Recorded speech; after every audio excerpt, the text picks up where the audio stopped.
Sabi ko,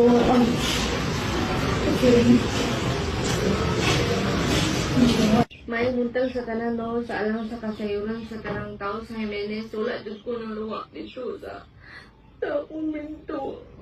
Wala dyan ko nang luwa, guys. As in, na yung mga tao nakasunod nga nung maluwa ako dito, wala may tao nakasunod sa ako.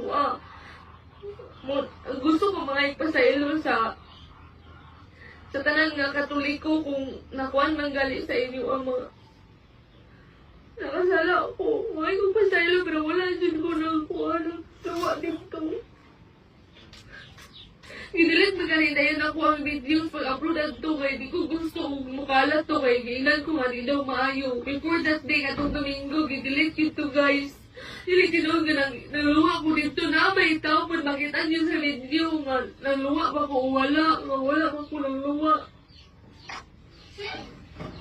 Wala to mga ilang magpasaylo ninyo tanan kung nakuhan magaling mo sa akong video. Karoon man, tumito sa simbalon niya para kamu isli na akong side.